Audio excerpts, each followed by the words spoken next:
Hello, everybody, and very warm welcome to Ask the Accountant Pitstop Podcast for Accountex 2023 at Manchester. And today we have a fantastic guest with us. We've had some great guests today, but we keep adding that bar up again and again and again. So please, first of all, who are you? What do you do?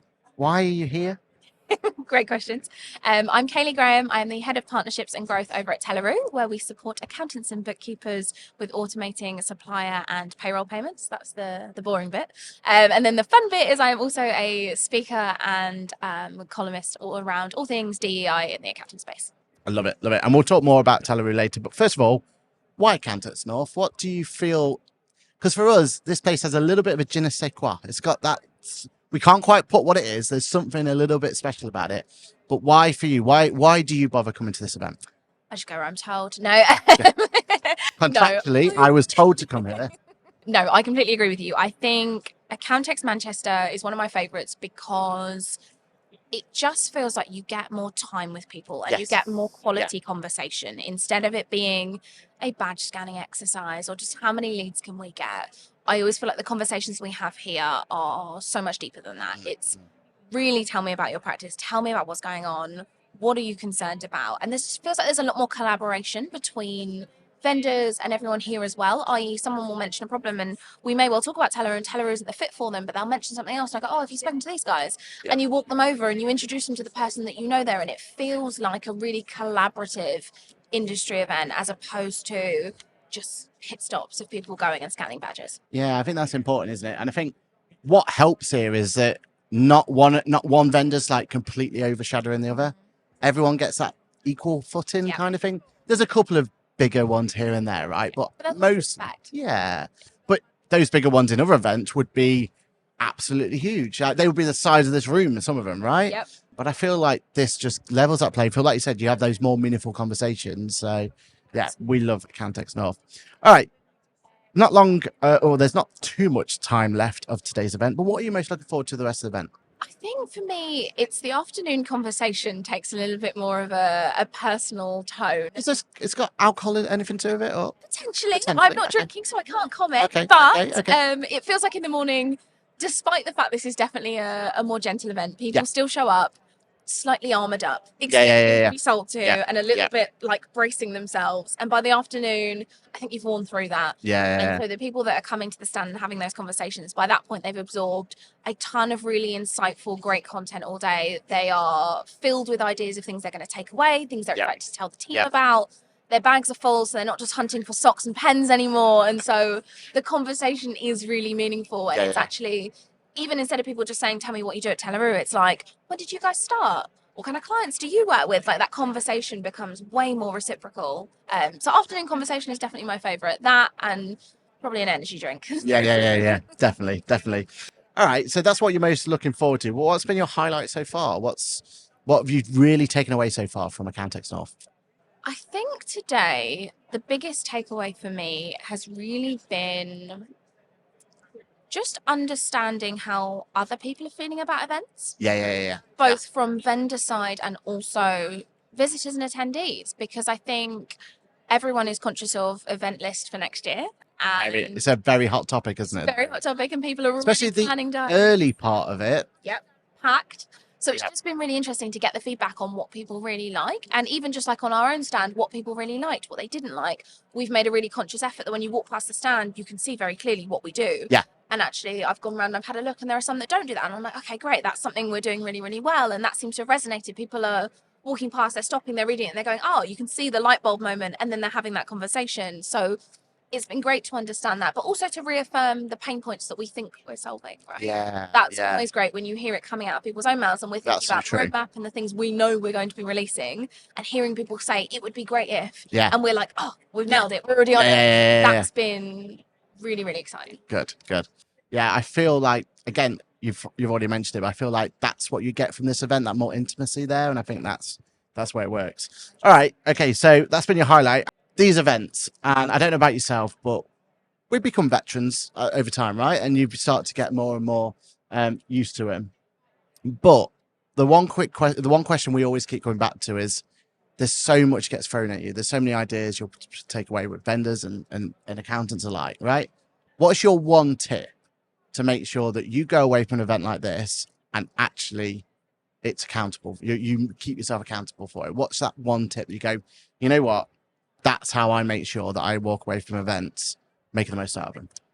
I think as a visitor, it's don't overwhelm yourself. I think it's really easy to go in and be like, I want to see these 7 talks and I want to go and see these 10 vendors and then I want to see everything else that's new. And I think don't overwhelm yourself. Yeah. Think about the talks that you really want to go to, the talks that you saw on the agenda and went, I need to see that, and go and see those and take your notebook and write down those action points and block out the day after. Please block out the day after so that you can go and revisit that stuff, right? And from an exhibiting perspective, I think, again, it's almost similar, but it's don't overwhelm your visitors.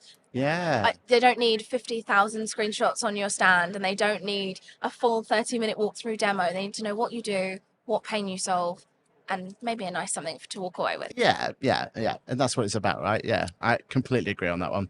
Okay, so what so far, when you've been walking around here, has been your best swag of the event? What's stood out for you? That is a good question, because I feel like I actually haven't taken any swag from any stands.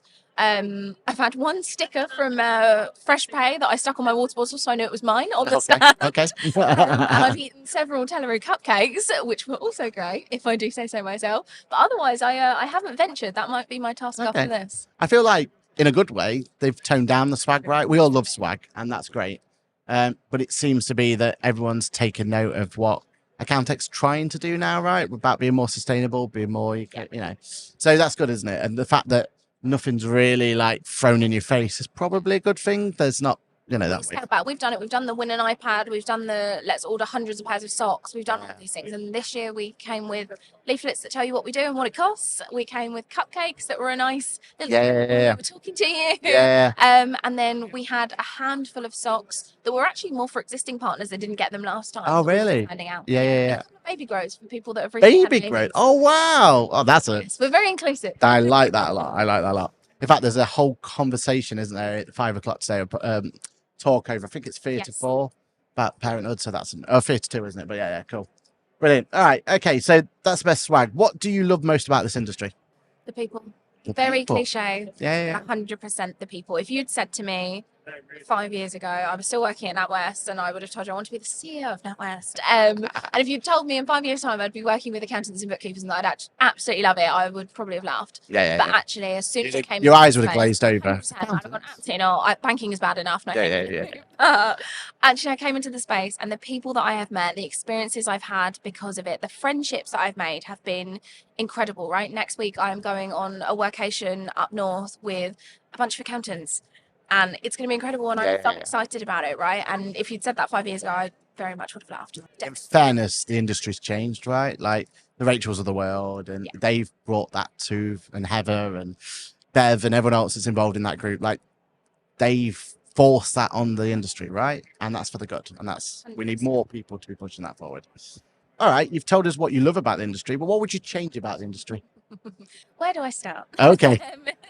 I think my biggest frustration with our industry is vendors and apps that continue to sell a product, and they sell it because of the benefits they think it brings. Yes, without asking the community. That is my biggest frustration. Time and time again, you hear these pitches, you see these webinars, you see the marketing, and it's like, we will help save you time. Great, but who said I need to save time doing that task? Time isn't the issue. It's the complexity. It's the amount of time it takes to train the people, whatever it is. Time itself of completing that task is not the issue. And that to me is the most frustrating thing. And it's something that I've really tried to avoid in our sales methodology and the way that we talk to customers from a Telleroo perspective is how do we understand what you're really struggling with? And that's not just from a payments perspective. That's what are you struggling with as a firm? What are your goals as a firm? If you tell me that your goal as a firm is to make an extra £1 million this year, right, okay, how are we going to do that? Okay, well, we're going to do it by increasing revenue per client. Okay, well, if payments were to come into that, and instead of you just doing your standard bookkeeping package that you offer this client, we could turn that into a fully outsourced finance package, of which Telleroo is part of, and we could 4x the revenue from that client. How many clients do we need to do that to get you to that revenue? And that's the value that Telleroo brings to you. It's not, we can save you time making payments, right?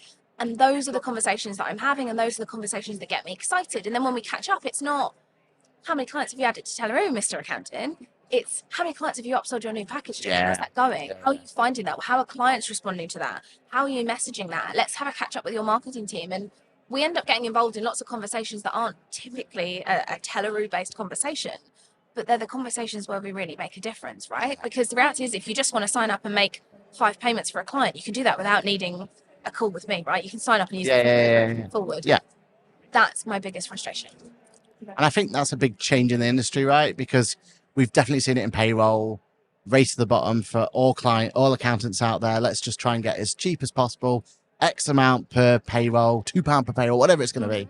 Well, really, when you actually start, like you're saying now, having a more premium product that you could be more proud of, then it becomes so much easier to manage. Absolutely. Bonus. Get better staff. Frustration is discounts. Oh, really? Okay. Bonus frustration is discounts. Yeah. We don't discount anything. Yeah. Our pricing for accountants and bookkeepers is discounted compared to our direct business pricing, but there's no discounts on top of that. Yeah. And I love that it doesn't matter which firm I speak to, I can guarantee them they are paying exactly the same as the next one. Yeah. And that is that consistency, that transparency, that true transparency is what I absolutely love, because if your product is worth what you're charging for it, you shouldn't be discounting it. No. And if it's not worth that and you are discounting it, just lower your prices. Yeah, exactly. And that's very topical in this industry at the moment, isn't it? Yeah. More on that. The whole other episode. Yes. Okay, so what's your ideal client? Our ideal client is typically accounting firms that want to offer end-to-end outsourced finance functions. Yeah.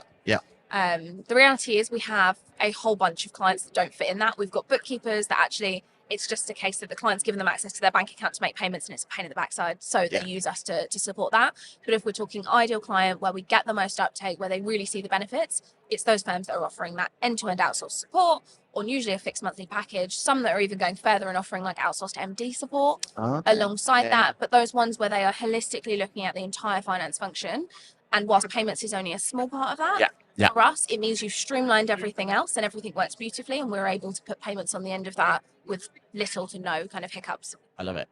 That makes a lot of sense. Okay, tech stack is something we talk about a lot as an accountant. And I feel like around here, we all got our own little favorite tech stack, favorite this, that. Now, this doesn't have to be an app. It could be a social media platform. It could be anything that you've got. It could be an app on your phone. But what's that one piece of tech stack that you would, to all our audience out there, that you would say, right, they need to know about this. This has changed the way you do it. This improves, makes me more efficient, anything like that. This is a good one.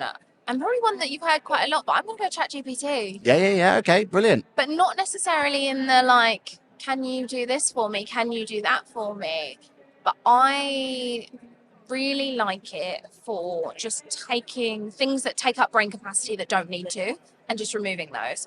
So blank page syndrome type thing, where I need to rewrite our onboarding email flow. Exactly. Yeah. Can you write a template based on this, this, and this? And then I rip it to shreds. Yeah, but it's a great starting point. But it just gets rid of that time of like, where do I start? And I feel like in my role, I'm juggling so many different things that spending 20 minutes doing blank page is completely useless when I can spend 2, get something, and then spend that time changing it, ripping it to shreds, adding what needs to be there. Exactly. But that for me has been massive, just in that, like getting over that hurdle of starting.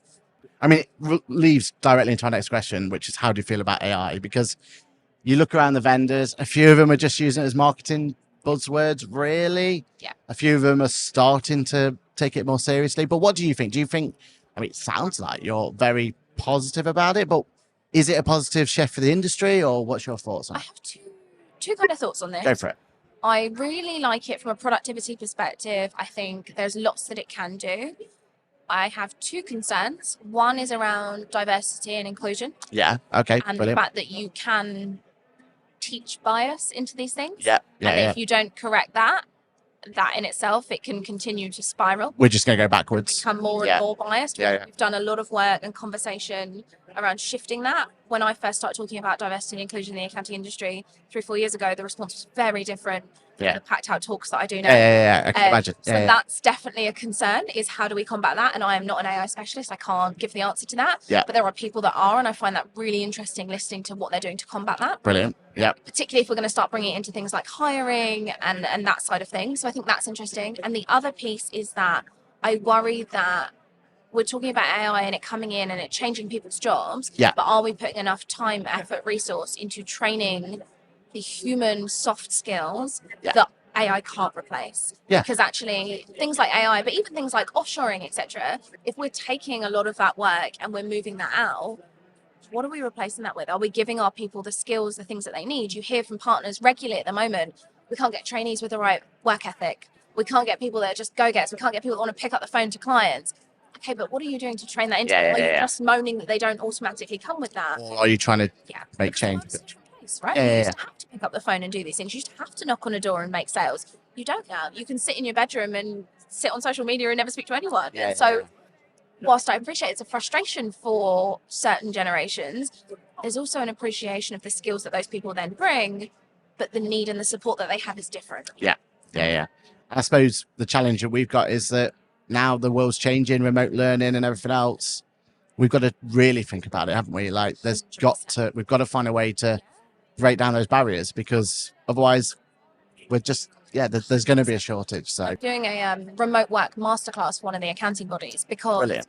That in itself is a huge thing, as you were just saying. We've moved to remote work, but how many people know how to remote work and truly know how to do that and still be as productive as they would be in an office? They don't. No. And so no one's teaching them either. No one is. No. No one's saying, this is the setup you need. This is how you structure a day. This is how you do these things. And I remember when I started at NatWest when I was 17, I had no idea how to structure my day. I had no idea what productivity hacks were or how to be more efficient. I knew it, none of that.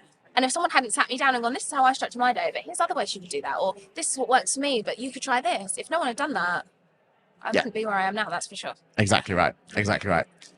Okay, so this one is definitely a question by producer Lizzie. So how did you discover us as the accountant? I feel like she's got some sort of marketing tick list going on here. I'm gonna give a shout out to the guys over at Swoop who actually let me know that you guys were doing this. I've listened to the podcast anyway, but I didn't realise that you were doing this today. Brilliant. They pointed it out, and I went, "Oh, go on, man." They are cool friends for a reason, so we're loving them. And then, well, this is your chance. Have a plug. Like, I know you've just kind of told us behind the scenes you've got a new integration to talk about. We'd love to hear a bit more about that. But plug. We've got a camera here, a camera there, a camera there. This is your opportunity to tell them, again, highlight what the pain points that you can fix for them. Tell us any new integrations or new features that come along, and tell them where they can find you. Amazing. So, as I said, Telleroo is bulk supplier and payroll payments for accountants and bookkeepers specifically. We integrate with the likes of Xero on the supplier payment side as well as payroll, but we've also got a number of integrations on the payroll side, including new ones with our friends over at Employment Hero, our friends over at FreshPay. So there's a number of those and a number on the radar that are not announced yet. So keep your eyes peeled on that. I think the thing that I really want to shout about is that we really value the feedback. So these integrations come off the back of firms saying, hey, we switched from this software to this software and it's great, and we really want to be able to use this with them. And we go out and we do the work and we make that happen. And that's the same with all the new features that are coming. So dual approval was off the back of people asking for it. Foreign currency was because people said, hey, this is really important to us. We've got confirmation of payee. So actually giving you that extra sense of security that when you put in bank details in a payee, we're going to confirm, hey, yeah, this bank account belongs to that person, and giving you that trust that you can continue to use that, right? But I think that's probably the biggest thing for us is that we hear day in, day out that accountants either have access to clients' bank accounts and are logging in and doing that, and that makes me feel slightly unwell. Yeah, definitely, 100%. And it would definitely make their indemnity insurance feel slightly unwell. There's that piece. Or we're hearing from business owners that are struggling and saying, hey, it's the last day of the month and I'm up till 1 a.m. making payments because people have to be paid, right? And we know that our accountants, our advisors, our bookkeepers can do this and can offer this to them and really take away something that's very painful and very real. We look at accounting software and all of the things that have happened and all these advancements, and we've taken so many tasks away from business owners, and yet we get to payments and we turn into this really archaic thing of, okay, well, off you go. You log in with your card reader and this and that, and off you go. And actually, it doesn't have to be that way. So open up the conversation. You can find us on stand B14, she says, currently. But we're also at Telleroo.com. You can book in demos, you can book in conversations. As I've said earlier, it's not a hard sell situation. We want to understand you. We want to understand your pain points, and let's go from there. And you'll be at future events, right? Like, it's pretty much guaranteed you guys are going to be pretty much everywhere. Yeah, between we absolutely love. And they can find you on LinkedIn as well, I assume? Absolutely. Always on LinkedIn, usually posting completely unpayment related things, but I'm absolutely there for a chat. Brilliant. Well, thank you so much. It's been an absolute joy. I feel like this deserves a proper Cool Friends episode coming up soon. So keep your eyes peeled. And with that, then, a big thank you. Thank you for spending time with us. And thank you for each and every one of you for listening to the content, watching, engaging, everything else. Don't forget, you're already in the right place. You've got plenty of content coming your way, especially from Accountex North 2003. So cheers, everyone. See you soon.